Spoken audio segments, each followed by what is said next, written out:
there's this objective left hemisphere, very self-preserving, not very philosophical. That's person number one. And person number two is very right hemisphere and more based on subjective truth. I'm going to take this from Nietzsche's point of view, because he highly criticised person one. And the way I see it is there's more person one in the world than there is person two. Like, in my kind of daily experience, I come across more like objective. This is the way that I'm going to live. You don't see much of person two. And so this is what Nietzsche says. The reason we have a lot of person one, the reason why there's so many left hemisphere based people, came from the death of God. And this is where the world started to prioritize the scientific explanation rather than the religious, the abstract, the spiritual. So that's when scientific truths became way more important. And why is this an issue? When I read this, it kind of blew me away a bit. Nietzsche said, "He who hears only a will to truth in the background and nothing else cannot certainly boast of the sharpest ears." What that means is your perception is numbed, and he uses this phrase sensus asupia, which in Latin translates to the senses are lulled to sleep. So what it is this complete lack of ability to personalize your thoughts and your perception, and you just go along with this objective thing that everyone else has designed for you. Your spirit is restricted, and there's no adventure, because in an adventure you're not told what's coming next. And so when Pythagoras said like life is a number, or like everything is a number, I think of it like this person one is always wants this certainty, this number one.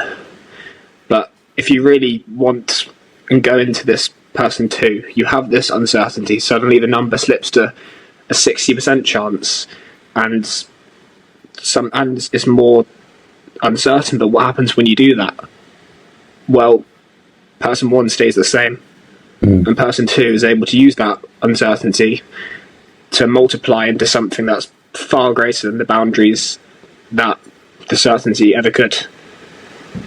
Yeah, I mean, the scientific approach to looking at the world has allowed us to really understand on a very deep level how the physical plane functions and how objects interact and forces, and how chemicals and tiny molecular reactions happen to form life, and all the things that go on, and how organisms are produced, and like, it's amazing. But there's something about the scientific way of viewing things that there has to be a cause and effect relationship between variables, that we have to try and define things using words and diagrams and explain them and concretize them. I think it's very useful, but it does limit some perspectives. You do have to decontextualize the world in order to understand it. That's the nature of doing research, is you try and take as many extraneous variables out of a situation as you can to just figure out how this change affects this measure that we're looking at. And it's very left hemisphere, and it's powerful, but it's also, it leaves out the mystical, the abstract, the spiritual, which is a world that deeply interests me, and that I feel like that's the world where all my, well, not all, but the majority of the meaning in my life comes from. And so I think there is something to this. There is always more to look at in the world than what you see. We might go into the other point you made about the invisible gorilla experiment, but basically there's more going on to the world than you understand or that you think about.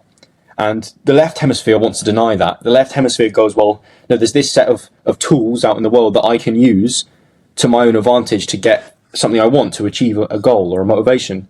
Whereas the right hemisphere has an understanding that we can't understand reality truly. We can't conceptualize it. We can't get a full grasp on it because it's too complex. There's too much going on, and that's the two different ways that we look at people. I think we have our close friends and family, and we try and see them as the complete individual that they are, with all their idiosyncrasies and imperfections, and we love that about them. We love their positive parts of themselves, and we love the suboptimal parts of themselves as equally. We try and treat them as a whole, unique, valuable person. Whereas strangers or acquaintances or people that we just have functional business relationships with or whatever, we just see them as their surface level function in that environment. It's just the variable that leads to the thing we want. And so what's the functional utility, which is a thought that I come back to a lot when we're talking about things like this. What's the value we get out of it that we can actually apply to how we think about the world and how we behave? And it's, if you want to have more deep interactions, then you need to have that person there and want to interact with them, not just what they provide you in that situation. Them as an individual with their own unique perspective and unique experiences. And that's how you get to depth. Because when does a deep conversation begin? It's when one person is vulnerable, right? Or you get to a topic that you can't really talk about much in daily life. Well, what does that mean? When someone's vulnerable, they're showing you something that's beyond their social facade. They're showing you something that's slightly deeper. They're not just a small talk interaction anymore. They're showing you something they wouldn't usually show the world. And you reciprocate that. And that feels significant to you that person's opened up. So, yeah, it's interesting. I think another side to it, which maybe the listener will understand as well, because maybe they're not on trying to deeply understand themselves and the world around them as much as we are, but they can. I feel like depth has a lot of similarities with play, in that you're playing to understand how many layers that you can unravel to find the person and get to that spot. So even if there's not a quest for depth, I think there should be a quest for play, and that's how you become more right hemisphere, depth and play. So going back to the coffee shop example, one of the things you can do, as you said, instead of seeing them as just the barista, I'll give people these ones which I like to do is, next time you go into a coffee shop, get them to guess your order. Or if you don't want to do that, that's what I like to do. Or ask them what's the most amount of coffee shots you've ever served someone. Or you can do something like that at a supermarket, of like, what's the most you've ever seen someone buy, and then see how that makes you feel afterwards, and then approach that to the rest of your life. That's what we're trying to do here.